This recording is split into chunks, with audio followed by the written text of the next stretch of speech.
ká tó di pé tó 3 days àwọn tájọ́ ń ṣiṣẹ́ ti sá lọ ọ̀gá mi kàn ní ABBEY òyìnbó ni it's happening. What is happening, boss? I don't think you're gonna go home. There's a virus moving around. There's a COVID. I said, oh, what? I know they all pay me. When they don't from tell you, I'm gonna double your money times 3. Was the peanuts, but translate it to a boy. When you do that in shit, what do you want to salon? What do you pay me? I want to pay. I want to wash him for 5 days. And I want to pay me or sick. But I pay more strong. Ọ̀gá mi kọ́ mọ́ lọ sí sálẹ̀ ni fún ìta lọ sí sálẹ̀ wọ́n tó kú báyìí mọ́ á gan only boss what is this. You're now tuning to Moment with Desha.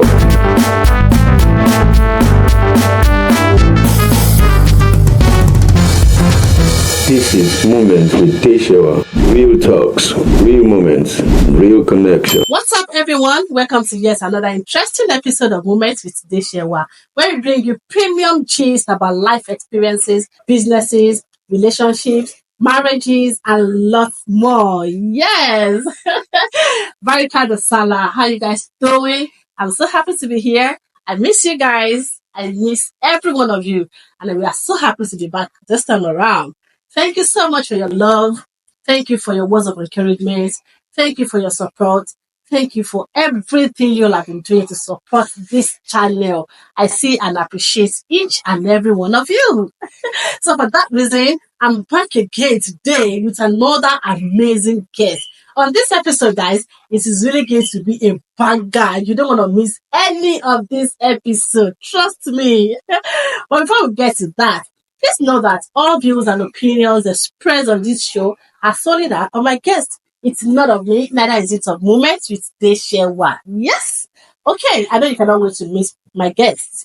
But before then, let's go for a short break.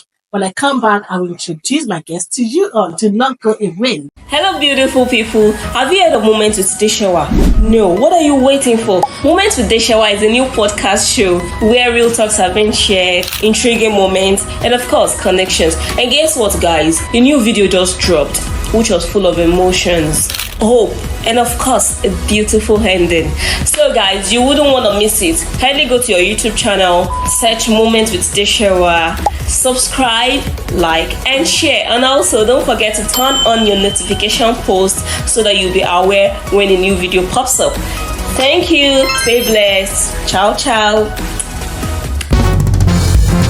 Moment with Desha. Real talks, real moments, real connection. Welcome back, guys. Thank you for staying tuned. But before we proceed on this episode, please, I need your support. I need you to continue to support me by subscribing to my YouTube channel, watching my videos, click on the like button, drop your comments, and share to your loved ones. Please, it means a lot to me. Please, guys. Okay, today we've got an amazing guest. Oh my God, when I say this person, our guest is amazing, I know what I'm saying. Welcome with me into the studio, the one and only, the baddest, the most famous one in New Jersey. A responsible man at that, one of the most handsome in New Jersey. Guys, this is Mr. ABBEY Festus, popularly known as ABBEY Melody Entertainment. Thank you very much. Hi, Daddy. Thank you. How are you, sir? I'm good. It's so good to have you here. I am so honored. I appreciate Thank you so much for coming around. Thank you. This is what I get to tell everybody, all my guests that come here, and this is the honest truth. Here in America is a lot. Everybody has to do one thing or the other. You have to get busy, whether you like it or not. So I know your schedule. I know you're very busy. I know you have a lot to do at the moment. But then again, out of no time, you still have to find time and say that, no, I have to come to another girl. I have to come to our show. I appreciate you, sir. Thank you. It means a lot to me. Thank you so much for coming. Thank you. Thank you. Thank you, sir. Okay, let's get to meet you, sir. I want to say a very big thanks to Adeshawa. And I know we're still going to move more things right. Anyway, my name is ABBEY Festus Taiwo. I'm popularly known as ABBEY Melody. And I came from a Christian family. I started my life right from when I was in primary school, my secondary day schools, and from there I moved to higher institution, which is Olabisi Olabanjo Ogun State University. Oh, So in Nagowoye. Agowoye, Oh, yes. that's where I come from. Yeah, Okay. oh, thank you very much. Yeah, really enjoy your state in short. Oh, really? Yeah, we enjoy I also for went being to a student, Olabanjo, you for know. being a student of that school. Yeah. I enjoy my time there. Right. And I had my first degree in political science. I came out with a good degree. What year was that? That was 2004. Oh. I came into 1999 to 2004. Oh. I have gotten admission from different schools before coming to that. I finished my secondary school in 1994. So I got to polytechnic school, but my mommy was like discouraging me that I need to go back to university. That the polytechnic, no, my mommy was a teacher. My mommy taught for 38 years. Wow. So my mom was like, no, she would want me to go to university. She doesn't want me to go to polytechnic. But I find it difficult to get admission. I thank God. At the end, I got one. And to me, I have three big guys responsible. And I have my wife, which is a woman's moment. Oh. A beautiful wife to me. Right. I'm just Moment is your wife. I never knew, anyways. Maybe because I don't go out. I never knew. That's a beautiful wife. I'm pretty sure she's still coming on here. I'm going to invite her. Yes, you're coming here. She'll be happy to be here. Yes, ma. I'll be so happy. I'll be so glad to have you on our show, ma. Yes. She'll be happy to be here. Thank you, sir. I promise you that. Okay. And that's my life, and I live my life the way I want it. And I try to bring up my kids, be responsible. Right. And I'm a very good man to my wife and to my family. That sounds great. Yes. I just need to come down there. Right. So whatever I should like, you like to share that. Benny, you are very important. That's you let you sir. I came from Osun State. Elisha. Elisha. No, I started my life in Lagos. I was born and brought up in Lagos, in Waya, the Onike. Wow. So from there, I moved over to my university days and to Agaway. So from there, I started moving to other states. Okay. So ìlú mi nìkan lẹ ti ka ilé-ìwé gíga yín. Wow, okay, ṣe masters náà ló sú. Really? Ọmọ Ọ̀ṣun ní product gidi o. Yes. We thank God for everything. Thank God. Yeah. But sincerely, I get to know that you ABBEY Melody. Yes. Àwọn tó máa ń kọrin nìyẹn náà. Right. Entertainment. How did you get to that entertainment level? Láti kí lẹ study ló súná? Political science. Political science. So, báwo lẹ ṣe wá dé ABBEY Melody? All right. I need to start from the beginning of my life. Okay. My father was an elder in church. My great grandparents, we have a church which is a CAC Obadari. Okay. My mommy is just like a sibling Obadari. Wow. Pastor Obadari. So my family came together doing to like Elisha the Batuwa and since they don't run Elisha. So my great grandparents started CAC around the wire. So we started going to church and from there I'm on Lulu. We went to then I'm a pastor. So we cannot leave that church, we need to be in that church. Right. Whatever program they're having, I'm going to be in that church. Because Isha one year. So from there, Lulu, from there when we start growing up, I've been saying keyboard, my trombone now, I've play guitar, everything, the instrument was coming in there. And before we got to know, we tried to move to twin brother. Ibejinimi. Right. But in the entire 10 days is a pastor now in everything. Where is he here in America? No. I also have come with my twin brother. But the time I called him, ó ní Ọlọ́run ní kò ń ṣiṣẹ́ fún kó má wá sí America. Wow. And which I like, okay. Ọlọ́run tó bẹ́ẹ̀ sọ̀rọ̀, Ọlọ́run tó bẹ́ẹ̀ mi náà sọ̀rọ̀ kẹ́mi Kíkẹ́ máa ìgbà lọ. bọ̀ nílùú òyìnbó ń bí. So bọ́dọ̀ ṣe bẹ́ẹ̀ sọ̀rọ̀ ṣe. So from there we grew up, we were playing. I have my siblings, I have Idowu, I have Alaba. Wow. So I been singing music in Lobenli. Before we get to know, we started from drums. We go to party, automatic program, Lulum party. I'm actually started hearing people's music from different all these biggest artists. Nígbà tá a máa ń jáde, a máa lọ lùlù ń gbà yẹn from that church. We're making, a máa ń make owó kékèké ń gbà yẹn. So before we got to know, we got an admission. From admission, everybody moved to school then. About daily weekend, they are to lulu yẹn. Àwọn máa kọ àwọn orin yẹn lọ. So I got to know about music from there, and I started singing. The man leading by choir. My lead bad one, my lulu. Candy mama play keyboard.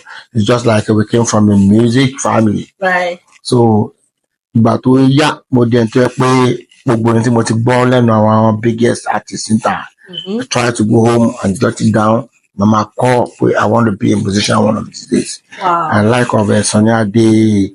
I've met them several times. I've met Ebenezer Obey. The man don't call me a question. One-on-one. Right. But me, man don't have time have chance to move closer to where they are. But at the same time, I do my one by. But what about the good in Lobai? You're gonna spray out on my phone and do. So I started knowing them for everybody from there. And we get popular. We went to from there. Kenny's music just came to us, and I would like the kind of the traditional drum you guys are playing, and like okay, you guys should come over. Music, right? Kenny's music. So we were signed with the Kenny's music, and just like whatever they want to do, like a Perry traditional wedding. Right. The first one nowadays sings. We were like, oh, all Two-Face, Tetula during that they want all this Akuba band. Then we're playing Akuba band. This they call it the drums Akuba. The band were together with your with our brother, right? Yeah, of course, Akuba band.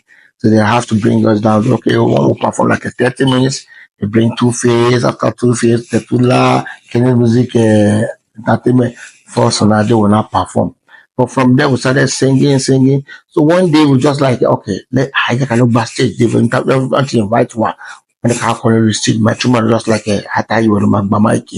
And I got the mic. They copied them. I realized for like 12 hours, so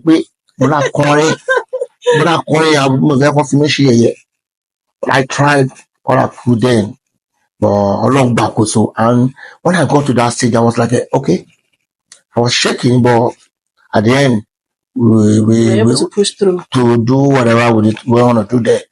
But everything went successfully, and everybody went home. We were laughing. Ever since then, we're like, stage the stage that was why we left the Akuba. I will not face that stage. That stage, when it comes to that stage, I'm in my corner. Everybody, Putting fake corner as I should not put on my board down not placing my keyboard or not placing it. So I got to know more about music from there. So I said buying music to us and at the same time láàárín gbogbo time tí Akuba ń lọ lọ́wọ́ yẹn ẹ̀yin mélòó ni group Akuba yẹn. Our 9 wa our 9 wa pẹ̀lú twin brother yín, right? Pẹ̀lú twin brother mi. Okay. Gbogbo wa ti travel out of the country. We have like a 7 hours to travel out of the country. Right. So our men come and be our come and London. Really? And that's now only. So we try to like help the other people. They can move to London. At least we can jump together to start Akuba band. Right. But anyway, at least only exactly. That might be the way I have done and let me so but you marry so about to do that we're still gonna come back. I'm doing when I was during this music with the man babo. Okay. I play National League in Nigeria. I'm a sport guy. So mo ball wagon, mo play, mo love screening Super Eagles, the Golden Eagles, not Super Eagles, Golden Eagles. Mo love screening wọn tẹ́ pé ìjà mi bọ́ náà, ìbí wọn mú mi lọ jà mí lẹ̀. But I thank God mo ní àmọ̀ pé nǹkan tó máa ṣẹlẹ̀. Okay. Okay. Now let's talk about your wife. Báwo lẹ ṣe alábàápàdé wọn? How did you meet your wife? Right. I was working, that was when I left soccer. I left soccer in 2008. I want to face my career. Okay. So I got a more shame quote on I applied for Coca-Cola job as a sales manager. But luckily for me, I was picked.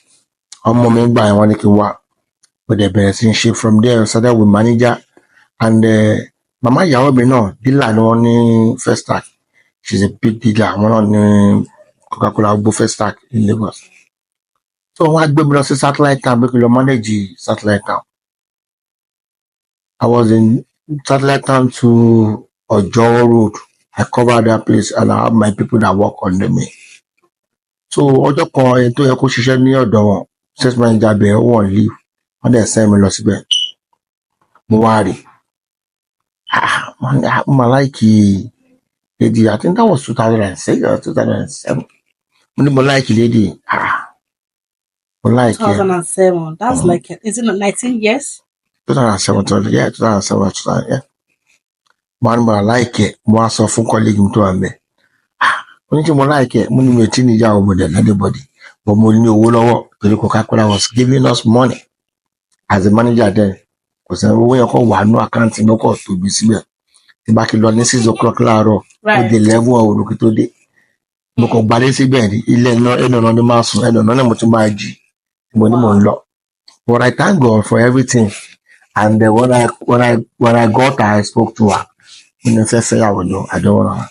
But ever since then, she has been a very good wife to me, to be sincere. For that 18 I've taken my mother alone, because that's 18 years back. For a year, 18 years. See that Then my wife you guys have been together since then. She has been a very good wife to me, to be sincere. That's why àwọn mi máa ní bọ́bọ́ yìí tó bá ṣe wèrè yìí ọmọdé ìlú ló fẹ́. Màá ní kì í ṣe bí wèrè. Tẹ́ ẹ bá ṣe wèrè bá lè ṣe máa mẹ́tẹ́ ló fẹ́. Màá sọ wọn pé wèrè lè mí ẹ fi mí sílẹ̀ ìbí máa bá tèmi lọ. And she has to be sincere ní abọ́tí ṣáwọn kan mẹ́tọ́ yẹ kó ti lọ akọ̀wé báyìí pé. So I try to look back ẹni yìí. She has tried a lot. Kò yẹ kí n bó ti ṣáwọn kan tó yẹ kí n akọ̀wé báyìí pé má jẹ́ kí n ṣe mọ́. Èyí tó sọ̀rọ̀ tó dákẹ́. So I will not come back. And that was why I just like, okay, let me just stay with her. She has never given me problem. Problem that I can tell much more challenges. Right. But for me, she has been a very good one. Okay. Did you guys come into this America together? Yeah, I came here. We've been traveling. She's in London, and because she had a family in London, I had my family back in America. So, but I Coca-Cola. But mo ń ṣiṣẹ́ àwọn family máa ń pè mí bá mi máa ní because I have that money, I don't want to go to anywhere. Owó yẹn máa ń gùn mí gan gbà yẹn. I don't go, I'm not doing anything. Mo fẹ́ sunlé, mo ń jayé local. So she too was just going to London, go back or down to London. Okay. So later I now find out that okay, how can we move down to US? And then I apply. Then we had a baby, we had for our first time. And then I applied embassy and were granted our visa. So 2016, I came down to America. I had my sister there and I was not inviting me. I came down to America and I came to take everything. If it's going to be good or not. Because then things are change in Nigeria. But you more diabetes in the limiting diabetes and things more. How can we move anything out of my share? But we thank God. And when I spoke to her, she was like, she want to go back to London. I said, you can't go back to London. We need to go back together. But I don't back so both from her. Okay, let's go. And that was why we're here to start a new life with my family. That's a very nice one. Okay, taking it back to what you were singing in Nigeria, the Akuba site. I remember now you mentioned that you we were working with Coca-Cola.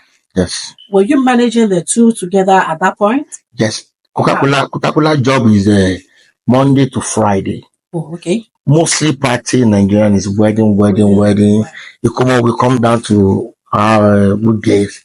And that Ikomo is going to be like in the night, not in the morning. Mm-hmm. So I work from 6 sometimes to 6. Sometimes I live by, I want to go and do something. But if you tell them you want to go for party, they were like, you're on 6, you're on target.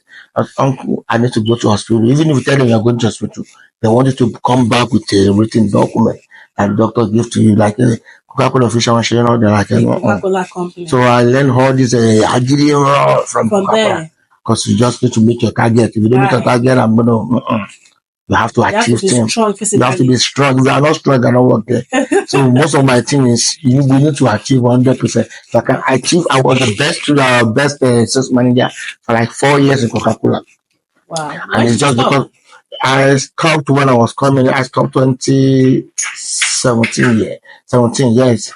Because I stopped due to like I was moved down to rural area, which is a Korodu area, where it's just coming like if it was running satellite town, head office. I've been in head office for 8 years and making profit for company. And so like now moved down from there to rural area.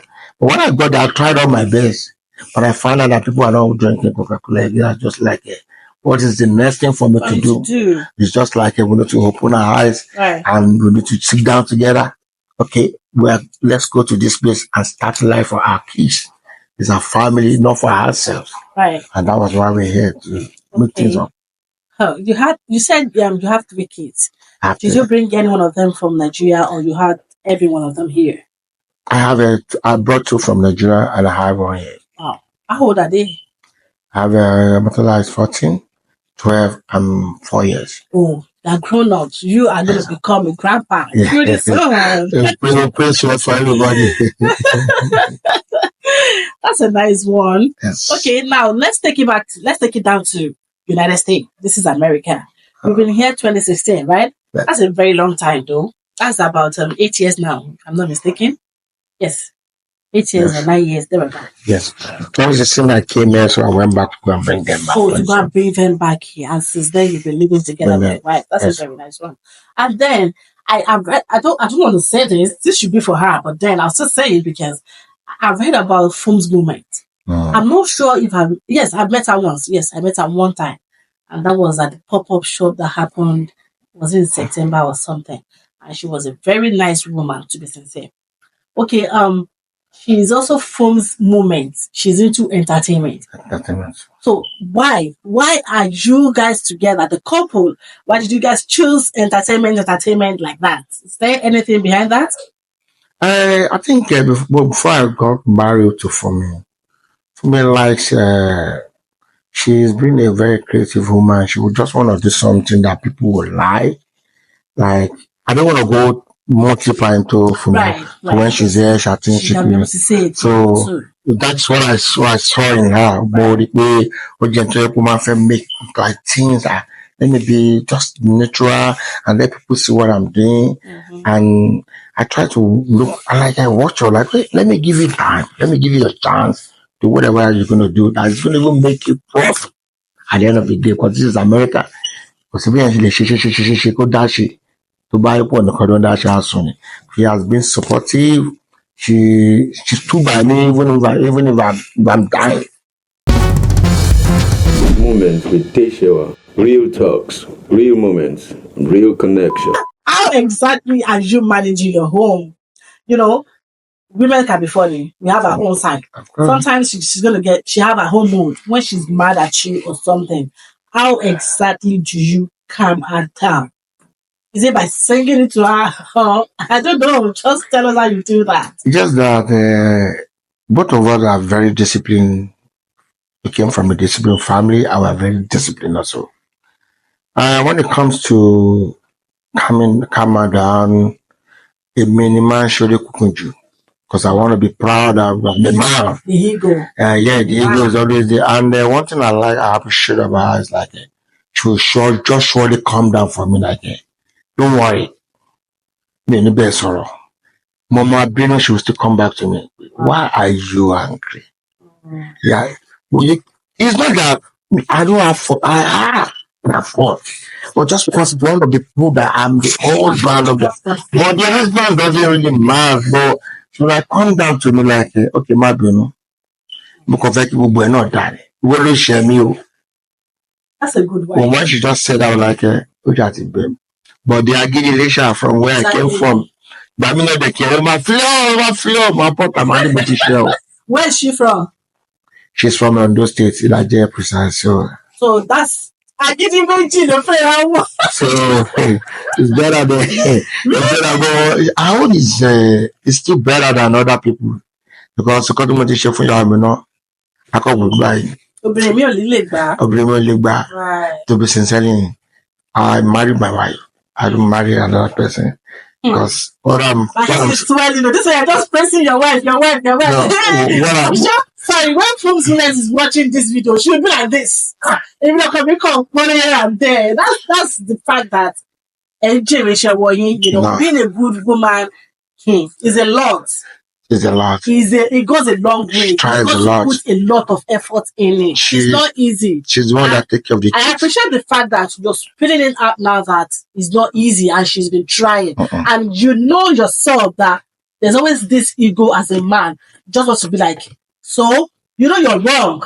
You know, but she's still going to come to you to beg you to tell you, I am sorry and all, because she simply just want to keep her home. That is a typical example of a good woman. I love that. God bless her. And that's what I want from you. Try and learn. So because it's not easy to be sincere. Tell us about it.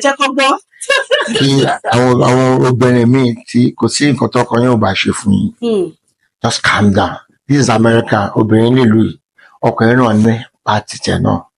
My wife has been taking care of the kids to school, bring them back home as assignments. Their whole job is even more than what we're going outside for business, do this, and she's also reading. She's also working to go and feed them. No, she has been trying. Because I told your mom, because someone don't do it. Someone don't do it, easy for her. When we're in Nigeria, we have to house help. Can we afford that to house help? No. We don't do that. So she's the house help. She's going to school and she's taking care of the kids. She's watching the screen, controlling, directing. She's the general manager. God for herself. She's the general manager and she has her home business also. So when I'm going to my own business, I'm living, just stay there. And I left. Well, why she will have her own business also?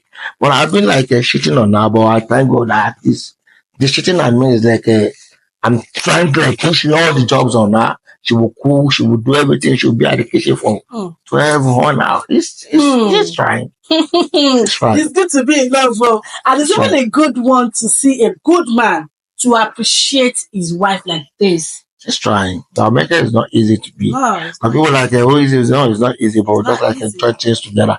And if you don't work together as a team, there's no way we can achieve whatever we want to achieve with this America. Luckily for her, she has been in control of everything. The only thing I just want to tell single mothers, if you know you have made a mistake, just go back. Go back if your husband has not gotten married to another person. Wow. And apologize. And what if it's the man that is wrong? Maybe the husband does not. That's what I said. I've been wrong in my house, and my wife will still come back to me and say, I'm sorry. Your case might be different. Do you know why I say that? I understand you. Maybe giving birth to another person outside. No, your case is different because she's still your wife. You want her, she wants you. Yes. What if it's the case whereby the woman didn't do anything to the man? The wife is not wrong or anything. She still go back to say, I am sorry to her husband. But the husband be like, I'm not just interested. I just don't want to do it again. Maybe for no reason, no. The wife must have done wrong thing to the guy. The guy will not just stand up today and say that I'm not interested in. No. There's some things that the guy would have been packing. Mr. Hardy, you're definitely going to speak for yourself on this one. Seriously. I have a lot. I knew many things about when it comes to when it comes to marriage, Right. and when it comes to dating, I know much, and I know. If I tell you things after this camera, you will not believe it. No, we have to say everything on this camera. I have a lot. Yes. But the only thing is just like I don't mind spilling this thing into episode 1 and part 1 and 2 on this. If people have something to learn, they will watch it. Because people are having problems with their marriages, even relationships. It is not just working out with them.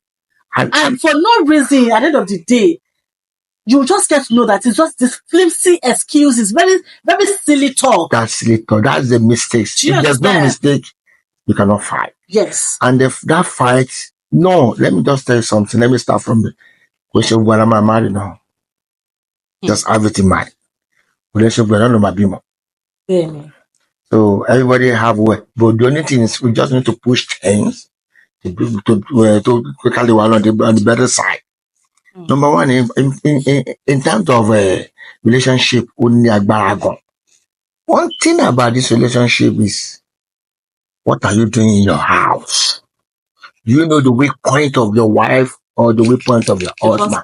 If you don't know the weak point, get it. Timba share your me. Right. To Baba Bami. When she comes to me like, yeah, me. Timba share. Mabino. Okay. My barawalo. Right. But you watching what you saw to release. That's one of my weak points. Mostly I would be looking red flag occurring. They just want to keep arguing, and when you keep arguing with the guy, things will not come together. I'm telling you. Guy to me, I did it to be a waggy tele. One of them like it. Nigeria, we still believe we are still the head of the house because of our traditional culture. So that thing is still on our head. This is America. America should not even change our culture. That is what I'm talking about. People should not change because we left the Lagos and Nigeria back. No, we shouldn't do that because we're still going back home. We're still going back home. But like, no, I don't want to share. If you so are you not saying that Ti bẹ́ẹ̀ni. Okay. Ọkọ máa flare ìyàwó máa dákẹ́. Ìgbà mi wá tí àwọn náà àparun kọ̀ọ̀kan náà padà lọ. Wọ́n yà kí n fẹ́ gbà. Now I'm telling you to be sincere. I'm talking, okay, I don't want to talk for anybody. Right. Èmi ò kí n fẹ́ gbà. But máa wò fún mo wà á. Ìgbà mi kì í bá jókòó tó bá rí. Mi ò right to. Ìgbà mi wọ́n náà dẹ̀ kẹ́rin màá kí n lọ wà right to. So àwọn náà máa fi sáà tó bá ti ṣe ká lọ sí mo ti gbà lẹ́sẹ̀ kẹ́rin. I'm sorry. Yes. Wow. Now come on. Okay. Many things is happening. But somebody more only. Okay, make a party in a restaurant.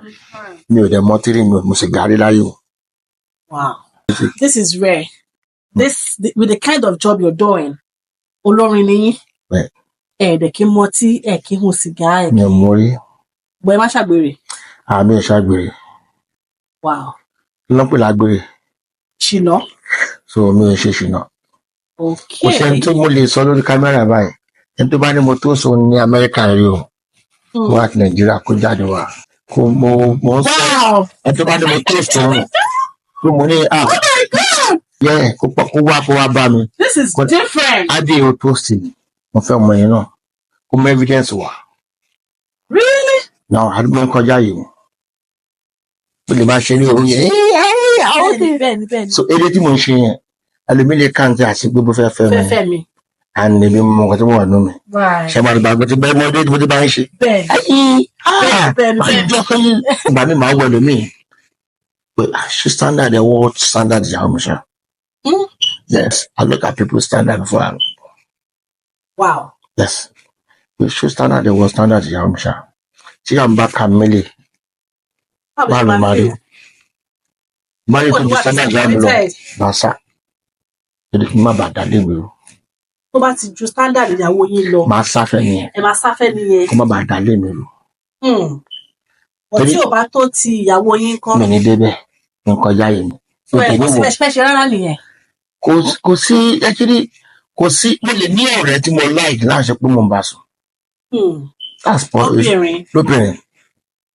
ìyàwó mi mọ̀ ẹ̀kọ́ tí mo mọ̀ àjọ máa ń sọ̀rọ̀ àjọ máa ń ṣeré Bọ́lá ni when she got school I'm like àyè fẹ́ra yẹn mo ní àfẹ́ra but when my wife got to know that àwọn àti Bọ́lá gbọ́ tó wá di pàdé Okay, America lẹ́nu náà wà. America ló wà she calls me every day Mr. Abe lọ́wọ́ Bọ́lá yìí pàtó yá ìyàwó mi gan Bọ́lá bẹ̀ sí pé ìyàwó mi Bọ́lá yìí ojúmọ́ ló pọ̀ wọ́n ní bó ṣe ń pè mí ní kí ọ̀nà ọmọ kan tó ń so bó ṣe ń pè mí nìyẹn bó ti pàṣẹ sí wọ̀ yẹ kó máa pọ̀ náà lọ. ẹ jọ máa get along. Bàtọ́ bá ní kí lọ gbọ́dọ̀ mi padà. So mo ti máa rí Bọ́lá has been a very good woman to me sincerely. Oh, she's like my sister. Married? She's married and divorced, but she's like my sister. Okay. So very good lady too. She's very okay. Bí bá ti ń ṣiṣẹ́, máa ń fẹ́ ṣiṣẹ́ ń bẹ̀. Ká má parọ́, ká má tẹ̀ jalè. Like Yoruba people will say, irú ọkùnrin tí ṣọ̀wọ́n because ó rí ẹ̀ before you can say olórin tí kò kí mọ tí ò mu sìgá. Let me say that you'll be the second person I'm going to be hearing this from. And the first time I heard this was Mr. Alhaji ni wọ́n, Malaika, right? I watched one of his interview. They were asking him question and he mentioned there that àwọn ọmọ tí rí àwọn ọmọ sìgárì in my mind I'm like is that possible ṣe mọ́ sọ pé àwọn olórin kọ́ máa fi igbó ginger máa fi ní kí ló máa fún wọn ní inspiration you know but when he was saying that I'm like is that possible wọn ọmọ tí rí wọn mu sìgárì okay fine wọn ní tí ọkùnrin ò bá mọ tí ò bá mu sìgá ó máa ṣe kẹta. àṣepá òwe ni ẹ. oh no bẹ́ẹ̀ yẹn ń sìn. lamẹ́ríkà yìí dọ́tún ẹ̀ máa rò wọ́n tó ṣe lamẹ́ríkà. pẹ̀lú yín sìn àṣepá òwe ni. Like that. Oh yeah, I remember. That's very true. But you're calling. Do you understand? Yes, at least entertainment. You know what? That's true. Shit me, be a mama. You're me. You're me fashion. You're me fashion. Yes. I just said that. And the man said that. Obìnrin tó bá sọ wípé òun sì bá òun share anything outside the movie or whatever. Tó kọ́ máa ṣe ẹ̀kẹ́ nìyẹn bọ́ta. Mi ò ní sọ Nàìjíríà ńgbà tí mo kí tó fẹ́ yàwó mi. But mo ti wà l'Amẹ́ríkà láti 8 years báyìí. Ẹni Nàìjíríà tó bá ní mo tó sòun. Ọmọ sẹ́mẹ́sì sóun nípa ìfẹ́. Ẹnìyẹn mú evidence wa. Tó mo sẹ́mẹ́sì pé I love you, I want to be dating you, I like you. Ẹnìyẹn mú evidence wa. Wow. Don't pass my boundary. Ó ṣọ̀ fún yín nìyẹn. Because this is. You're so in love with your wife. No. ìyàwó mi that's really nice because Sherry ètò popular jù sí mo máa ń gbọ́ is always ọkọ mi like somebody like me tẹ bá mi sọ̀rọ̀ sí ká tó sọ̀rọ̀ pẹ̀jú ọkọ mi ló máa dárúkọ you know kò really wọ́pọ̀ kárí ọkùnrin that's gonna be pressing and be talking about his wife. Because mo really ṣe mọ́sítà ju pé mo ṣe sun lé mi lọ and everybody just fall every day. Yes bẹ́ẹ̀ ni. Mo bẹ̀rẹ̀ bọ́ǹkà mi ò ní best friend. Mo dẹ̀ ní bẹ́ẹ̀ mi níyàn tó yàjọ́ ń wọlé dájọ́ ń jáde. Ìta ni máa ti ń kẹ́ everybody wọn. Mi ní best friend. Mo kàn jẹ́ ọ̀rẹ́ gbogbo everybody. Mo jẹ́ ọ̀rọ̀ ọkùnrin, mo jẹ́ ọ̀rọ̀ obìnrin. Best friend. Bí bá bẹ́ẹ̀ ṣe yẹn, bá bẹ́ẹ̀ ṣe máa kó mẹ́rin máa ṣe gbogbo ẹ̀ mo ti bá ti mú ẹ̀. Bá ti wọ́n ní mọ́tò mi tí mo lọ lé mi, mo ti ṣetán nìyẹn. Wow. Bá jókòó sọ, àwọn tó mọ tí bá jókòó àjọ máa jókòó papọ̀ ni. A máa ṣe pé mi náà mọ tí. Ẹ̀jọ̀ mu tí. Wọ́n bá ti gbé omi mi àti mo ti gbé sẹ́gbẹ̀ẹ́. Wọ́n kí lè tẹ̀ ṣe mọtí kí lè reason tó wà behind. Mo jẹ́ pé mi ò lè mọtí. Moments with Teshewa. Real talks, real moments, real connection. But when I was drunk, mi ò ṣe ń tẹ́ pé ó súnmọ́ bí ọtí. From tí mo ti lọ sí school and mo ti wá lọ sí university days mi, mo ráwọn ọ̀rẹ́ mi tó mú gbó wà. Àjọ máa rìn tó yẹ pé I had a best friend then. Ó máa mú gbó igbó lábàgbà báyìí, á dẹ̀ máa mọ tí a máa mú gbogbo ẹ̀. But I decided to like nǹkan tí mo mú ní kékeré secondary school, primary school mi. So wá jẹ́ university days mo wá ṣe.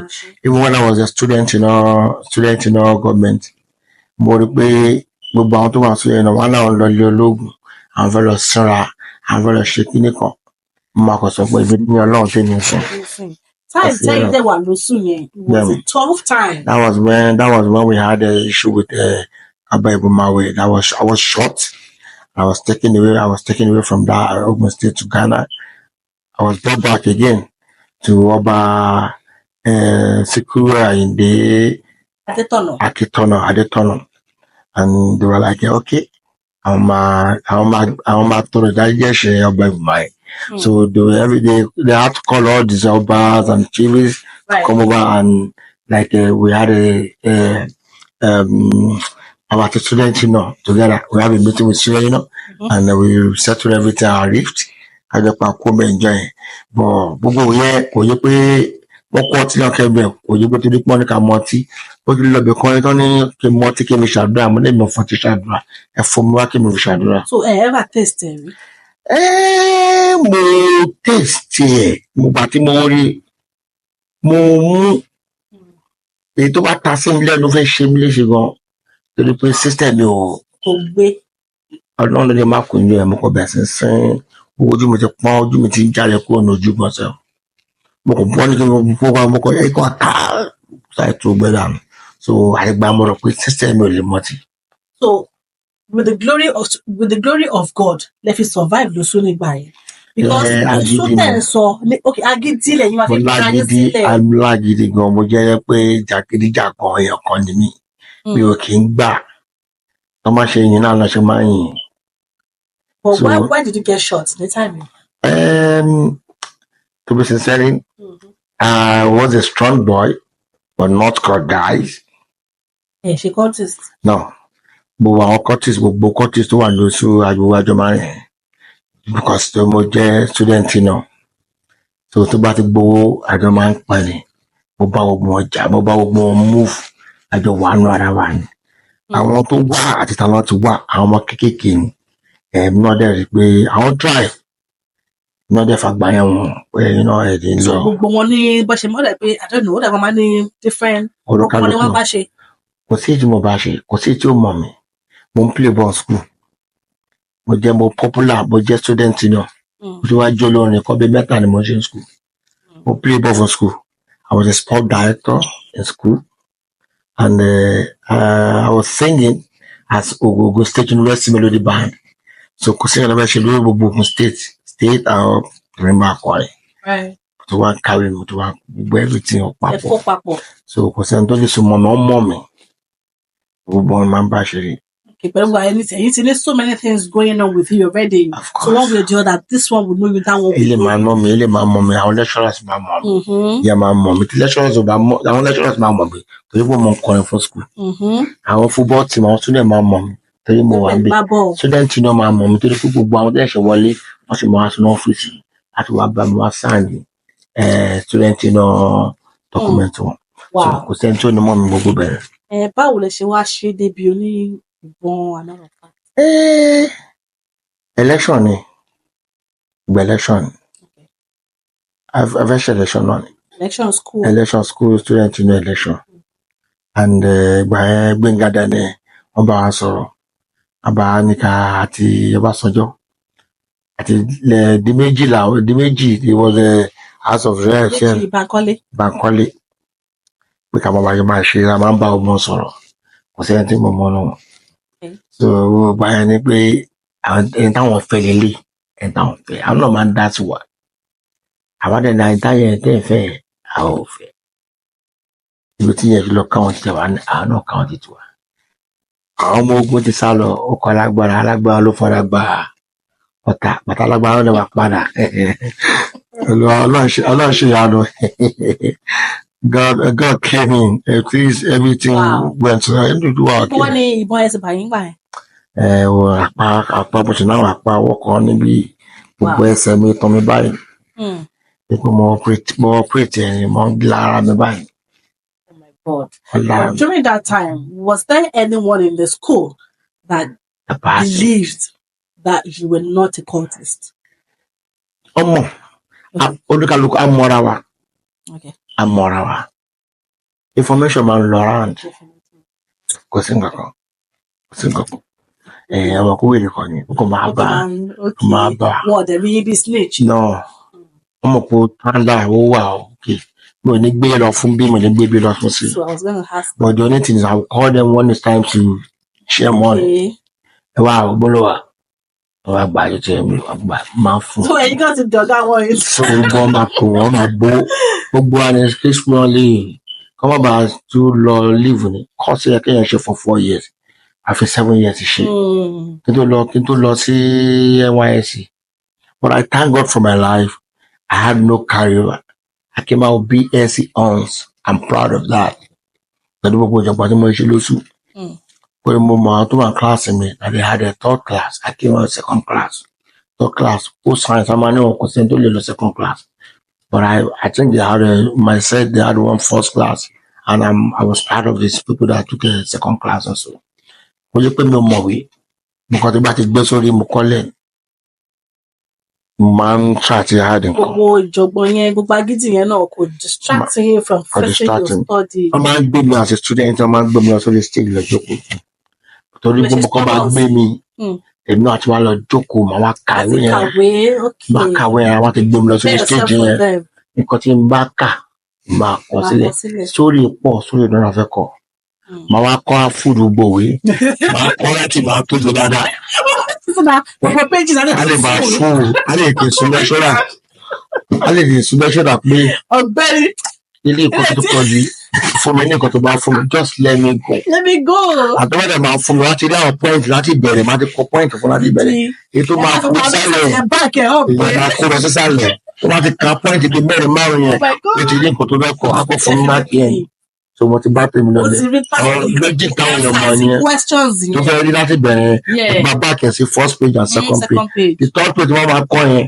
Mo ọ̀rọ̀ míì ni mo ti sọ lọ, mo ti bá bẹ̀ lọ nìyẹn. Máa mú yín sí bí ni máa papọ̀. Máa rojọ́ bíi pé lọ́ọ̀yà ni mí. Màá kọ̀ kúlẹ̀ láwọn gbọ́dọ̀ dí ìbá mi yẹn ṣe. Kò yí àwọn èèyàn. Ọ̀dọ̀ yé mi náà. Mo ṣáà ti kọ́lẹ̀ fún àkọọ́lẹ̀ ni. There are so many people in the time here that they will be doing the same thing like you. In other words, what do I mean? They will be stubborn. They want to copy you. Be like, ṣebí yàtọ̀ ló ṣe báyìí. Báwo làwọn ṣe àṣeyege ní gbogbo sáìdì tẹ̀yìn sọ yẹn? Most of them were ṣetán school. You see that? Mo ṣe dáwọn kan tó yẹ pé when I left school 12 years back, wọ́n ṣì wà ní school. What? Yes. 12 years? 12 years. Mo ṣetán school. Melody àmà tí ṣetán. Ìgbọ́n ṣe wá sọ bí tó máa gbàlélé tó máa gbà ní. Torí kò sí gbogbo vice chancellor tó wá tó mọ̀ mi. Máa lọ ilé wọn ni máa lọ gbówó tèmi ni. Owó tí bá gbà ni máa ṣe fáwọn yẹn náà. Okay, ṣé ó ní àwọn kankan tẹ́lẹ̀ make shout out sí ní time yẹn ní set yẹn àbí láwọn tẹ́ mọ̀ ní time tẹ́ wà lóṣù yẹn bí àwọn tí wọ́n ń ṣọmọ ọ̀tá lọ́wọ́ ń gbà yẹn àbí just people that you know tó popular tẹ́lẹ̀ ṣe hello sí tó máa rí fídíò yín in case. Èrò pọ̀.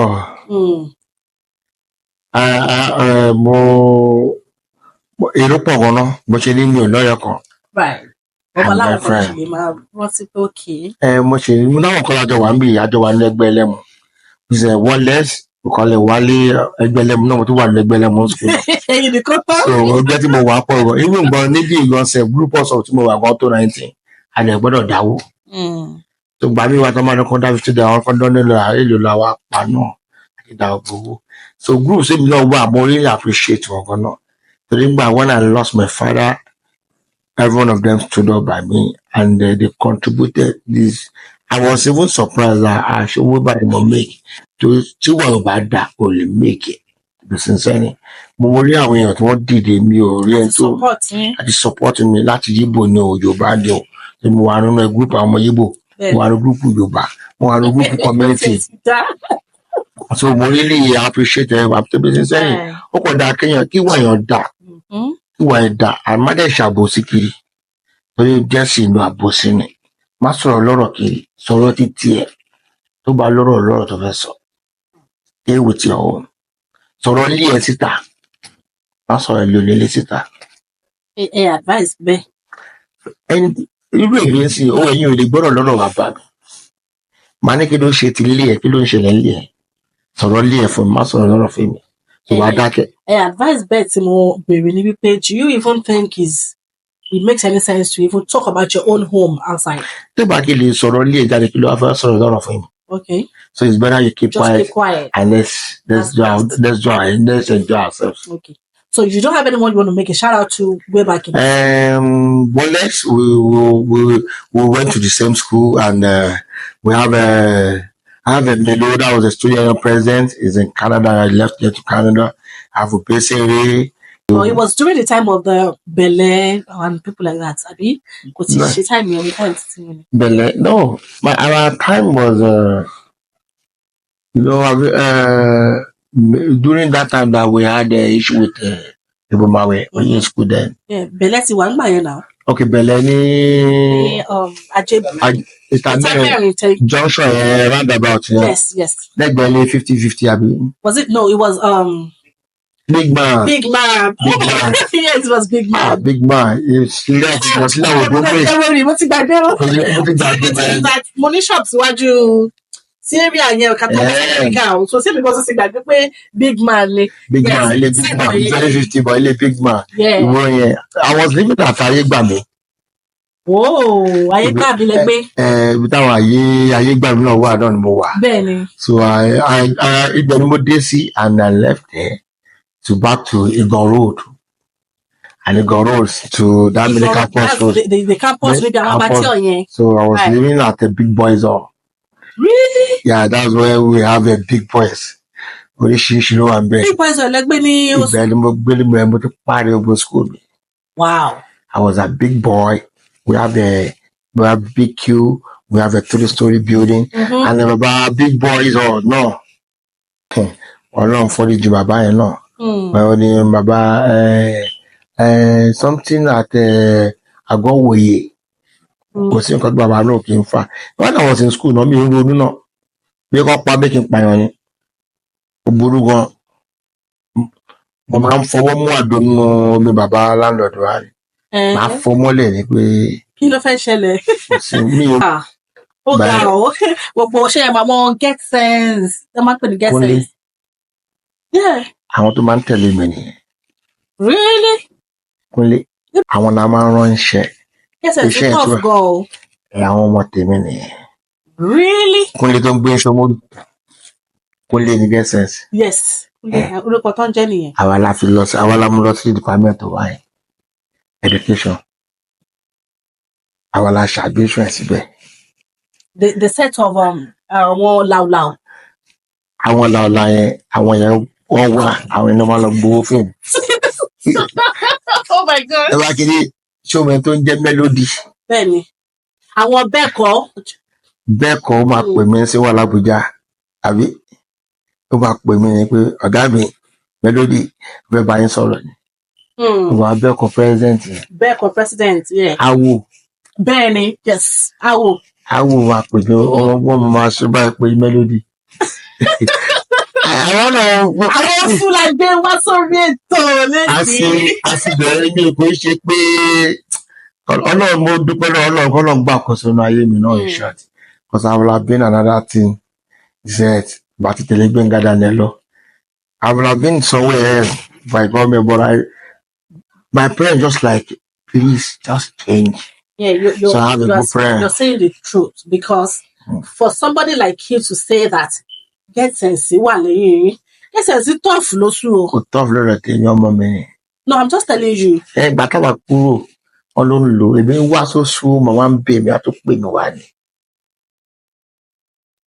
Exactly, right. So we have a lot of things to discuss. Lord. But just like come on, do better Lord, so we are the power see be mo kana fe se o saba. Bẹ́ẹ̀ni. O ti ṣiṣẹ́ fa anu ana ti ṣiṣẹ́ fa èèyàn.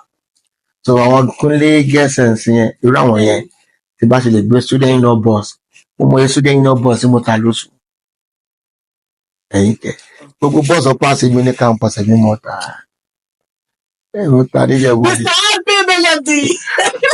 I thought this is gonna be a hit back to back. Like this is another banger.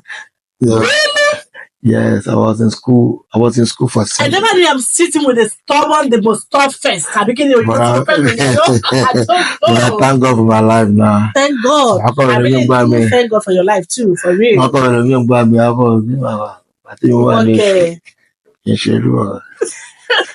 But tí wàhálà ṣe tó pa student wa. Yeah, during that time, I was the acting student of president then. So, kò ń ṣe nǹkan tó easy.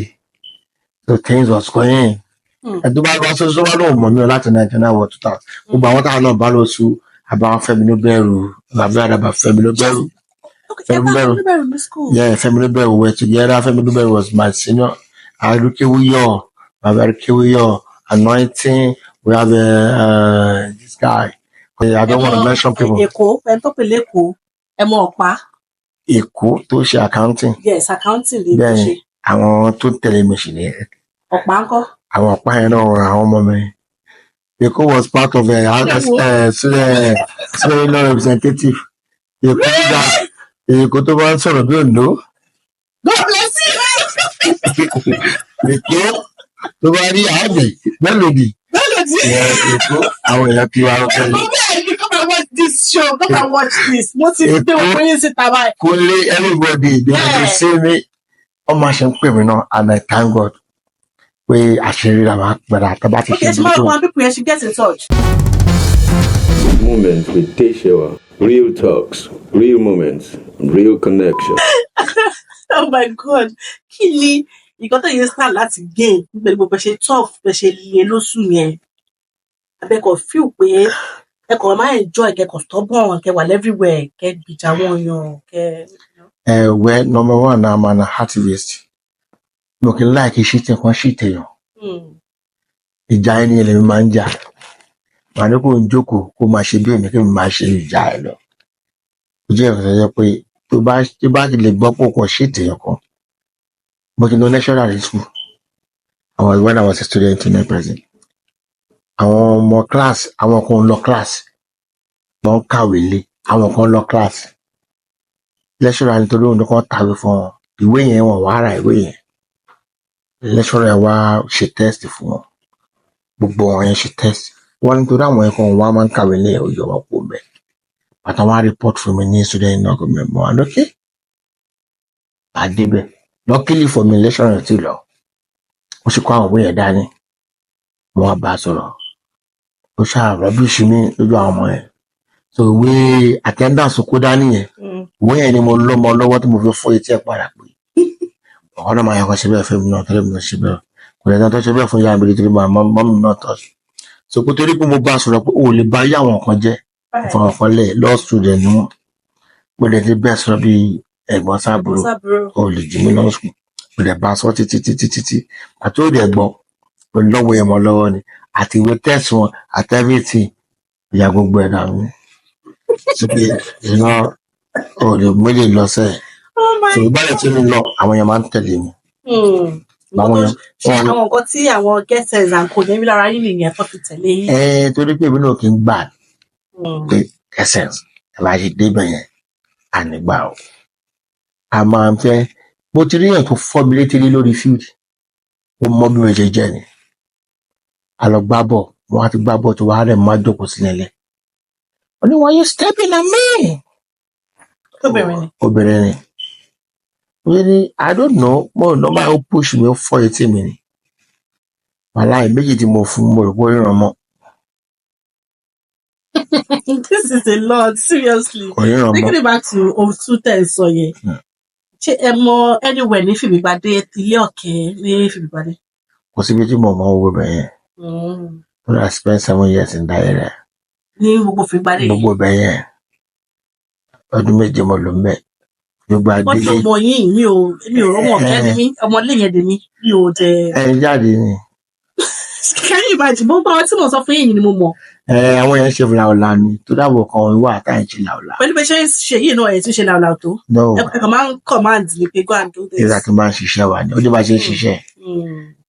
Ó sọ lẹ́ẹ̀kan pé olórí ogun ò kì í ṣáájú ogun. Tó máa ti pa lórí ogun ta ló kù kò sí kankan mọ́. Sọ àwọn ọmọ ogun ló gbọ́dọ̀ wọ́n kọ́ síwájú. Wọ́n máa pa ọmọ ogun tán lórí ogun láti wá jáde. Àwa lo lọ́jíìkì ẹ̀ tó fi lè pa àwọn tó ń bàjá. Àwọn ọmọ ogun láti máa pa àwọn ọmọ ogun wá kó lórí kó jáde. Ẹ má jẹ́ ká turn episode sí Oṣù episode seriously because it's really a lot to talk about. I had a many experience in that school and a lot of things going on in that school. Wow. A lot. But I tried my best. I knew many things I've done. I spoke to Bungadane. Even feed it on that year ago with Lenny. The PS. I was the one that spoke to Bungadane. And I was one of the sport member then. Go to the Bonko feed them. And now the feed is still there. And everything is going on to the bathroom as expected. Now, a lot of people are going to watch this episode for real. I would love that. You know, the young ones and a lot different people are going to watch. So, what advice are you going to give people? Because Chevy, one person stubborn and everything, the kind of person you have when you go to school. Some people might be like, "Oh, I want to be like him." Do you understand? Ori or Federer bow. Ori and long back. I know, yes. What should go in your loma share this kind of a thing? To them are muji. Oh, possible. Èmi tó ti bá àwọn kan tẹ́ kàn sọ tí ò tiẹ̀ ṣe tó tiẹ̀ rìn ní tó tiẹ̀ ṣe tó nǹkan tẹ́ ṣe. It was very tough in OOU. In Osu kò tẹ̀ sí di OOU ńgbà yẹn. 99, 2000. Because our parents, that's very true. Our parents mú ọmọ wọn kúrò ní school ní time then sọ yẹn. 99, 2000, 2001. It was a very tough. It was really tough. Yeah, but tough and kò sí ẹni tó máa gbọ́ òṣùngbà even Billy Bear and everything. I could remember at that time we were on Eat Ife. They on Eat Ife in 98. So 99 ni Osu bẹ̀rẹ̀ tó pẹ̀lú Oyeneye. Oyeneye was our vice chancellor, vice VC then. I think there's something happened due to school fees, increment of school fees, and many things like a dubious heart. And the SUG had to came outside to okay. But our machine buying. But so we had to join them. Because we don't know what was going on. Like, from there, and from there when they see you outside, I went to move like, okay, come and join this group. I joined the activist forum. I'm on Japan. From there, the thing came up and we started. What advice do you have to give people that are looking up to you that want to do this kind of a thing? Hey, how much you want Osu? Different universities, not you don't Osu alone. People are going to be like, "Oh, Toba feel a shit, also succeed. I want to do anything like that." What advice do you have for people like that? I think I will advise them to stay away from trouble because nobody knows tomorrow. We know the beginning, but we don't know the end of where the challenges are coming from. Because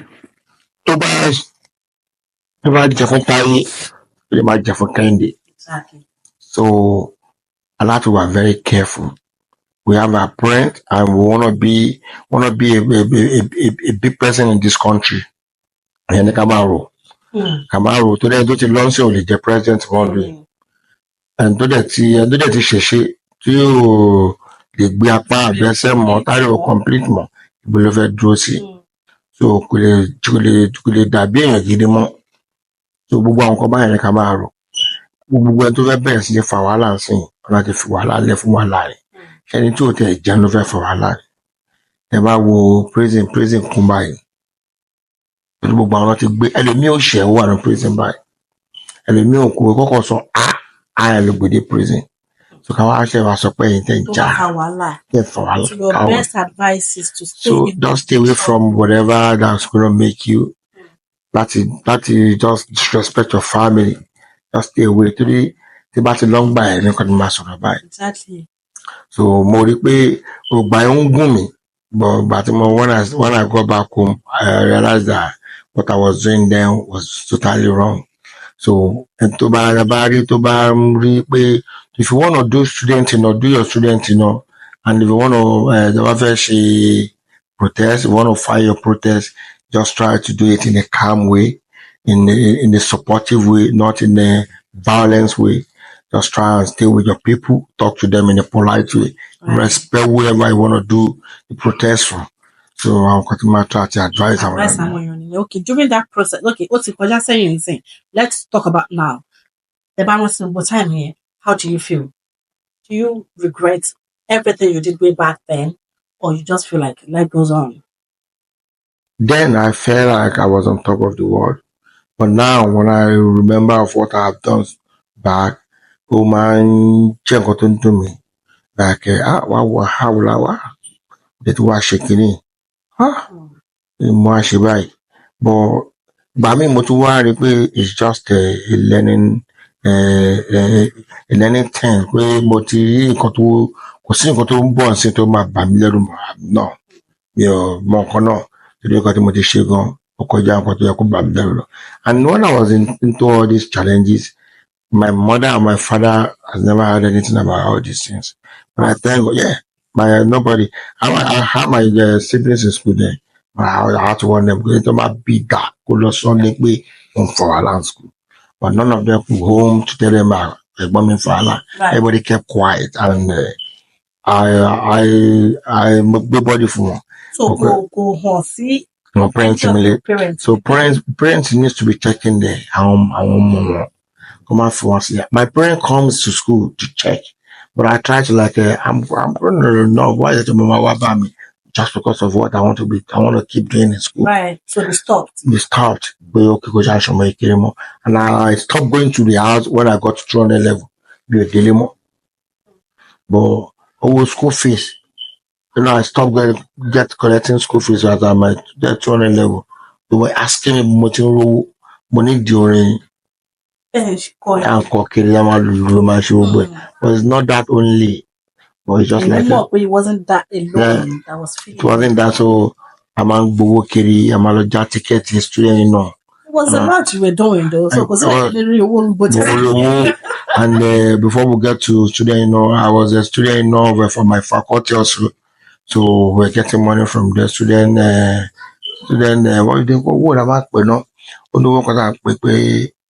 dues is student, so my boy and me, and now I do a shaking from back on direction. I want to go and do more print receipt for student, I want to share up on direction. So look at the receipt here. I want boy. Oh my God, this is a lot. The day money 500,000. Wow. That was when we have a 20 something thousand admission that went by. So people were just rushing. We have an Songo, which we have one of our universities. This is A4. Yeah, Ibobo. Our engineering course. We have one to study electronics and electrical engineering. We have some at the outside campuses too. And they comes on weekends to. So I'm at the printing.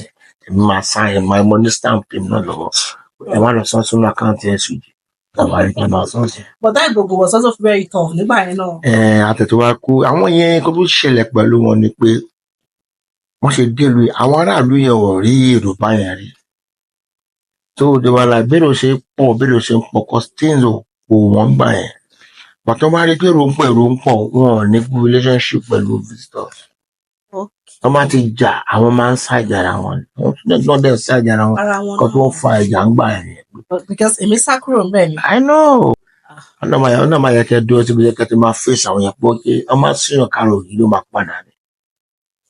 Kò sẹ́ tó súpàrò ògiri tó fẹ́ gbanú ògiri jáde. Ó máa tán padà ní. So ojú ẹ̀ àwọn náà ti bóyá. But wọ́n fi yẹn náà affect ara wọn náà.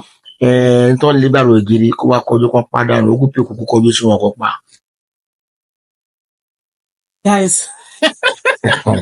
Definitely. My just come back at the person and like. So either came in or she came. So the war. I want your partner, but yeah, my girl.